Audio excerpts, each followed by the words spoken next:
அனைவருக்கும் வணக்கம். கடலூர் மாவட்டம் பண்ருட்டி வட்டம் மாளிகம்பட்டு கிராமத்திலிருந்து மாணிக்கவாசகன். நம்ம இப்போ பார்த்துக்கிட்டு இருக்கிறது வந்து ஆயிரங்காசி பெலா. ஸோ இந்த பெலாவை பற்றி நீங்கள் நிறையா பார்த்துருப்பீங்க. இந்த பெலாவுடைய வரலாறை பற்றி நான் இன்றைக்கி சொல்கிறேன். இது வரலாறு வந்து பார்த்திங்கன்னா ஒரு மிகப்பெரிய வரலாறு. இப்போ நம்ம இந்த நின்றுட்டுருக்க இந்த பூமி வந்து பார்த்திங்கன்னா நடுநாடுன்னு சொல்லுவோம். நடுநாடுன்னு நீங்கள் கேள்விப்பட்டிருப்பீங்க. நடுநாடுனா என்னான்னு தெரியாது. நிறைய பேர் நடுநாடை பற்றி நிறையா சொல்லியிருப்பாங்க.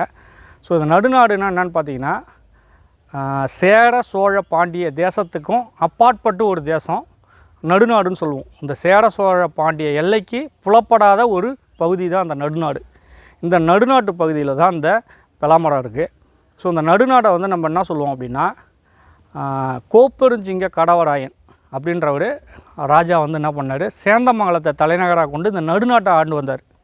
இந்த நடுநாடு வந்து அவருடைய கண்ட்ரோலில் தான் இருந்தது. ஸோ நம்ம பெலாவை வந்து பார்த்திங்கன்னா பெலாவுடைய பூர்வீகம் வந்து மேற்கு தொடர்ச்சி மலை அப்படின்னு சொல்லுவோம். ஸோ இன்றைக்கி வந்து கூகுள் பண்ணி பார்த்தீங்கன்னா நீங்கள் பெலாவுடைய பூர்வீகம் வந்து மேற்கு தொடர்ச்சி மலை தான் இருக்கும். ஆனால் நீங்கள் உண்மையிலே ஆய்வு பண்ணி பார்த்தீங்கன்னா பெலாவுடைய பூர்வீகம் வந்து இந்த நடுநாடு தான், இந்த செம்மண் பூமியாக தான் இருக்கும். ஸோ இதுக்கான ஏகப்பட்ட ஆதாரங்களை வந்து நாங்கள் முன் வச்சுக்கிட்டு இருக்கோம். ஸோ இந்த கோப்பெருஞ்சிங்க கடவராயன் தான் வந்து பார்த்திங்கன்னா இந்த நடுநாட்டை ஆண்டுகிட்டு இருக்காரு. இதில் வந்து இந்த மாளிகம்பட்டுன்ற கிராமத்தில் தான் இந்த பெலாமரம் இருக்குது. ஆக்சுவலாக இந்த மாளிகம்பட்டு கிராமம் வந்து பார்த்திங்கன்னா தாழை நகரம்னு அழைக்கப்பட்டது. நான் சொல்கிறது வந்து பார்த்திங்கன்னா கிட்டத்தட்ட ஒரு 1000 ஆண்டுகளுக்கு முற்பகுதியில் தாழை நகரம்னு அழைக்கப்பட்டது. இந்த தாழை நகரத்தில் வந்து பார்த்திங்கன்னா மாளிகை அரசன் சொல்லிட்டு ஒரு அரசன் ஆண்டு வந்தான். ஸோ அவனுடைய நினைவால் தான் வந்து இதை பார்த்திங்கன்னா மாளிகம்பட்டு அப்படின்னு இந்த ஊர் வந்து மறிவிச்சு பக்கத்தில் வந்து தாழம்பட்டுன்னு சொல்லிட்டு அந்த தாழை நகரம் இருக்குது இல்லைங்களா, அது வந்து தாழம்பட்டுன்னு பக்கத்தில் அழைக்கப்படுது. ஸோ இந்த மன்னர்களால் ஆண்ட பூமி தான் இது. ஸோ இந்த நடுநாட்டில் வந்து பார்த்திங்கன்னா எனது முன்னோர்கள் வந்து இந்த பெலாவை வந்து வச்சுருக்காங்க. முன்னோர்கள் வந்து பார்த்திங்கன்னா கிட்டத்தட்ட ஒரு 9 தலைமுறை வந்து எங்களால் சொல்ல முடியும் இந்த பெலாமரத்தை வந்து வைத்து பாதுகாத்து வந்தது. இதோடைய வயது வந்து பார்த்திங்கன்னா நாங்கள் 250 ஆண்டுகால பழமையான மரம்னு சொல்லுவோம். ஆனால் நீங்கள் இன்றளவு இந்த வயதை வந்து நீங்கள் பரிசோதனை பார்த்திங்கன்னா கிட்டத்தட்ட 350 ஆண்டுகளுக்கு மேற்பட்டு ஒரு மரமாக இருக்கும் இது. எனது முன்னோர்கள் வந்து பார்த்திங்கன்னா முதல் தலைமுறை பார்த்திங்கன்னா முத்துத்தாண்டவ சக்கரவர்த்தி, அவருடைய மகன் வந்து பார்த்திங்கன்னா சிவப்பிரகாசம், அவருடைய மகன் வந்து ராஜா ராமு. ஸோ இவங்க 3 பேர் தான் வந்து பார்த்திங்கன்னா ஆரம்ப காலகட்டத்தில் இருந்திருக்காங்க. முத்துத்தாண்டவ சக்கரவர்த்தி, அதுக்கப்புறம் சிவப்பிரகாசம், ராஜா ராமு. அதுக்கு அடுத்தது அவருடைய மகன் அப்படின்னு பார்க்கக்குள்ள சுப்புராயன் சொல்லிட்டு இருக்கார். அந்த சுப்புராயனுடைய மகன் வையாபுரி சமர்த்தியர். சுப்புராயனுடைய மகன் வந்து வையாபுரி சமர்த்தியர். அவருடைய மகன் வந்து பார்த்திங்கன்னா மாணிக்கம், அவருடைய மகன் வந்து பார்த்திங்கன்னா சவுந்தரபாண்டிய சமர்த்தியர். ஸோ சவுந்தரபாண்டிய சமர்த்தியர்னு சொல்கிறது எங்கள் தாத்தா. அவர் தான் வந்து இந்த ஆயிரங்காசி மரத்துக்கு இந்த ஆயிரங்காசின்னு பேர் வச்சவர். அவருடைய காலகட்டம் வந்து பார்த்திங்கன்னா ஆங்கிலேயருடைய ஆட்சி காலம். கிட்டத்தட்ட 39 ஆண்டு காலம் அவருடைய இளமை பருவம் வந்து பார்த்திங்கன்னா ஆங்கிலேயருடைய ஆட்சி காலத்தில் இருந்தது இந்த நடுநாடு பூமி. அப்போ வந்து பார்த்திங்கன்னா இந்த மரத்தில் உள்ள காய்களையும் கனிகளையும் பழங்களையும் பிஞ்சுகளையும் எண்ணியிருக்காரு. ஸோ அப்போ எண்ணி பார்க்கக்குள்ள இது வந்து பார்த்திங்கன்னா 1000க்கு மேற்பட்ட பிஞ்சுகள் இருந்திருக்கு. அந்த எண்ணிக்கையின் அடிப்படையில் அந்த மரத்துக்கு வந்து பார்த்திங்கன்னா ஆயிரங்காசின்னு பெயர் வச்சுருக்காரு. ஸோ இப்போ எங்கள் தாத்தா தான் இந்த ஆயிரங்காசின்ற பெயரை வச்சார் அந்த மரத்துக்கு. இன்றளவும் நாங்கள் அதை வழியாக பயன்படுத்திகிட்டு இருக்கோம். அதுக்கப்புறம் பார்த்திங்கன்னா எங்கள் அப்பா, அதாவது ராமசாமி ஐயா, இன்றைக்கி புவிசார் குறியீடு கிடைக்கிறதுக்கு ஒரு முக்கியமான காரணமாகவும் ப்ளஸ் இந்த மரத்தை வந்து ஒரு ஆவணமாக காமிச்சு தான் நாங்கள் புவிசார் குறியீடே வாங்கியிருக்கோம். ஸோ எங்கள் அப்பா ராமசாமி ஐயா, அதுக்கப்புறம் நான் மாணிக்கவாசகன். கிட்டத்தட்ட இந்த 9 தலைமுறையாக இந்த மரமானது இந்த செம்மண் பூமியில் இந்த நிலப்பகுதி எங்களுடைய மூதாதையர் கட்டுப்பாட்டிலையும் எங்களுடைய கட்டுப்பாட்டிலையும் இருக்குது. இதுவே ஒரு பெரிய விஷயம். இதுவே ஒரு மிகைப்படுத்தி சொல்லக்கூடிய ஒரு பெரிய விஷயம். அதோட தமிழ்நாட்டிலையும் ஒரு பழமையான மரம் இது, இந்தியாவிலையும் இது பழமையான மரம்னு சொல்லலாம். இதை விட பழமையான மரம் வந்து எங்களுடைய நாலேஜுக்கு உட்பட்டு எதுவும் கிடையாது. ஸோ இருக்க வாய்ப்பு இருக்குது. எங்கேயாவது மேற்கு தொடர்ச்சி மலை, அதே மாதிரி வேறு இடத்துல வேறு ஏதாவது மலை பிரதேசங்களில் மனித பயன்பாடு இல்லாமல் இருக்க வாய்ப்பு இருக்குது. ஆனால் மனித பயன்பாடு உள்ள ஒரு மரம் வந்து இது ஆயிரங்காசி மரம். இந்த மரம் வந்து பாருங்கள், இந்த மரத்தோடைய சுற்றளவு வந்து பார்த்திங்கன்னா 594 சென்டிமீட்டர். 594 சென்டிமீட்டரு. இதை டேப் வச்சு நாங்கள் ஆய்வு பண்ணி பார்த்தோம். ஒரு தனி மனிதனால் அந்த மரத்தை வந்து கட்டி அணைக்க முடியாது. 6 நபர்கள் கைகோத்து தான் இந்த மரத்தை வந்து நீங்கள் கட்டி அணைக்க முடியும். ஸோ இது மாதிரி ஒரு பிரம்மாண்டமான அமைப்பு, இது மாதிரி ஒரு அமைப்பு வந்து நீங்கள் எங்கேயுமே பார்க்க முடியாது. மரம்னா வந்து சுற்றளவு வந்து ஒரு மிகப்பெரிய சுற்றளவு இது.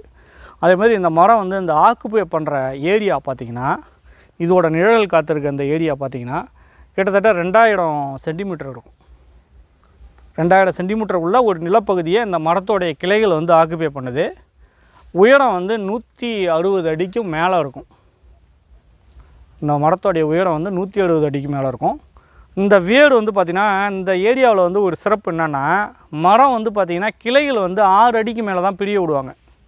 எல்லா மரமுமே இந்த ஏரியாவில் உள்ள எல்லா மரமே பாருங்கள் 6 அடிக்கு மேலே தான் பிரிய விடுவாங்க. அதுக்கு என்னென்னா 2 காரணம் இருக்குது. ஒன்று வந்து பார்த்திங்கன்னா, மரம் வந்து 6 அடிக்கு மேலே கிளைகள் பிரியக்குள்ள மாடு ஆடு வந்து பார்த்திங்கன்னா அந்த தழைகளை வந்து திங்க முடியாது. அது ஒரு காரணம். இன்னொரு காரணம் என்னென்னா, மரம் வந்து உயரமாக போய் படர்ந்து இருக்கக்குள்ள சூரிய ஒளியை வந்து அது முழுமையாக கிரகிக்கும். ஸோ சூரிய ஒளி அது முழுமையாக கிரகிக்குள்ள அது வந்து பார்த்திங்கன்னா காய்களுடைய எண்ணிக்கை வந்து உங்களுக்கு அதிகமாகும். ஸோ இந்த 2 ரீசன் வந்து இதில் இருக்குது. ஆனால் இந்த மரத்தில் வந்து பார்த்திங்கன்னா வெறும் 100 சென்டிமீட்டர்லேயே வந்து கிளை பிரிஞ்சிருக்கும். இது மாதிரியும் ஒரு மரத்தை நீங்கள் இந்த ஏரியாவில் பார்க்க முடியாது. 100 சென்டிமீட்டரில் கிளை பிரிஞ்சு இந்த மரத்தை பார்க்க முடியாது.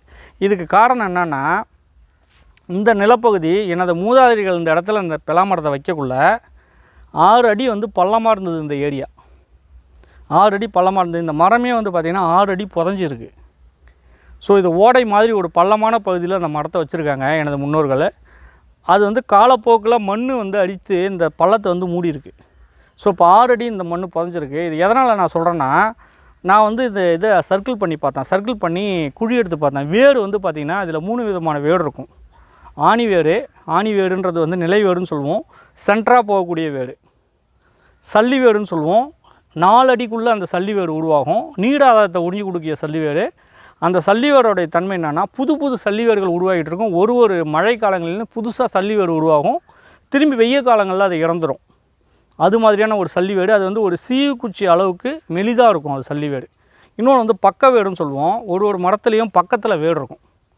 ஸோ இந்த நிலை வேரும் பக்க வேரும் அந்த மரத்தை முழுமையாக தாங்கி பிடிக்கிறதுக்காக மட்டுமே பயன்படுது. நான் ஆய்வு பண்ணி பார்க்கக்குள்ள என்னுடைய ஆய்வில் வந்து 4 அடிக்குள்ளே இதில் வந்து பக்க வேடே இல்லை. ஸோ அதுக்கு மேலே வந்து இதை நான் ட்ரில் பண்ணி ஆழப்படுத்தி பார்க்க விரும்பலை. ஸோ 4 அடியில் வந்து உங்களுக்கு பக்க வேடு இல்லாத காரணத்தால் இது வந்து நாங்கள் ஏறு உழுவக்குள்ளே 4 அடி ஏரை வந்து இதில் டேரெக்டாக இறக்கி விழுவோம். ஸோ அப்போ 4 அடி வேடு இல்லைன்னக்குள்ளே அப்போ எத்தனை அடியில் இருக்கும் அப்படின்னு ஆய்வு பண்ணக்குள்ளே இது 6 அடி வந்து புதஞ்சிருக்கு. அதனால தான் உங்களுக்கு வந்து பார்த்திங்கன்னா கிளைகள் வந்து இங்கே மேலே பிரிஞ்சிருக்கு. இது ஒரு காரணம். அது இன்னொன்று, இந்த மரத்தோடைய சிறப்பு என்னென்னா, எண்ணிக்கையில் வந்து ஒரு அதிகப்படியான காயை கொடுக்கக்கூடிய ஒரு மரம். எண்ணிக்கையில் ஒரு அதிகப்படியான காய், உற்பத்தியில் ஒரு அதிகப்படியான உற்பத்தி. ஸோ இது சராசரியாக வந்து பார்த்திங்கன்னா இந்த ஆண்டு ஒரு 360 பிஞ்சுகளுக்கு மேலே விட்டது. இந்த மரத்தோடைய வயதையும் இதோடைய உற்பத்தி திறனையும் கருத்தில் கொண்டு நாங்கள் ஒரு 150க்கு மேற்பட்ட பிஞ்சுகளை வந்து கவாத்து முறையில் கட் பண்ணிட்டோம். கவாத்து முறைனா என்னென்னா, ஒரு தண்டுக்கு ஒரு காய், அந்த கணக்கு தான். இப்போ 2 காய் இதில் ஒரு காய் இருக்குன்னா அதை கட் பண்ணிவிடுவோம். ஸோ அதில் வந்து கட் பண்ணிட்டோம். எதனால் இந்த கவாத்து முறையை பண்ணுறோன்னா, காய்கள் வந்து பார்த்திங்கன்னா உங்களுக்கு உருவாக இருக்கும். உருவாக எது தரமான காயோ அதை விட்டுருவோம். காய்கள் நல்லா உருவாக இருக்கும், பெருத்து இருக்கும். 2 காய் ஒட்டிக்கிட்டு இருந்தால் அதில் வந்து பார்த்திங்கன்னா ஒரு சில பூச்சி வர்ற வாய்ப்பு இருக்குது. அது ஒரு இதில் சொல்லலாம். குறிப்பாக சொல்லணுன்னா, இந்த மரத்தில் வந்து பார்த்திங்கன்னா கீழே வந்து பார்த்திங்கன்னா நிறைய காய்கள் இருக்கும். அப்படியே அடுக்கி வச்ச மாதிரி இருக்கும். அந்த பூமி சுற்றியே பார்த்திங்கன்னா நிறைய காய்கள் இருக்கும். மண்ணை பூமி தாயை தொட்டுக்கிட்டு இருக்கும். இதெல்லாம் வந்து வேர்ப்பலான்னு சொல்லுவோம். இதை தான் வேர்ப்பலான்னு சொல்லி விற்றுக்கிட்டு இருக்காங்க. இதோட ரூட் இங்கே இருக்கும், இப்படி வந்து வேரில் இருக்கும். ஸோ இது வந்து வேர்ப்பலான்னு சொல்லுவாங்க. எங்களை பொறுத்த வரைக்கும் மேலேருந்து காய்க்கிற இந்த பலாவும் அந்த பலாவும் ஒன்று தான். ஆனால் மக்கள் மத்தியில் என்னென்னா, அடியில் காய்ச்சி பூமியை தொட்டுக்கிட்டு இருக்க காய் வந்து பார்த்திங்கன்னா வேர்ப்பலா, இது வந்து நல்லாயிருக்கும்னு சொல்லி வாங்கிட்டு போகிறவங்களும் இருக்காங்க. எங்களை பொறுத்த வரைக்கும் இது 2மே வந்து சமமாக தான் நாங்கள் பார்ப்போம். ஆனால் இது வந்து வேர்ப்பலான்னு சொல்லிட்டு அடியில் இருக்கிற காய்களை வந்து மக்கள் விரும்பி வாங்கிட்டு போகிறாங்க.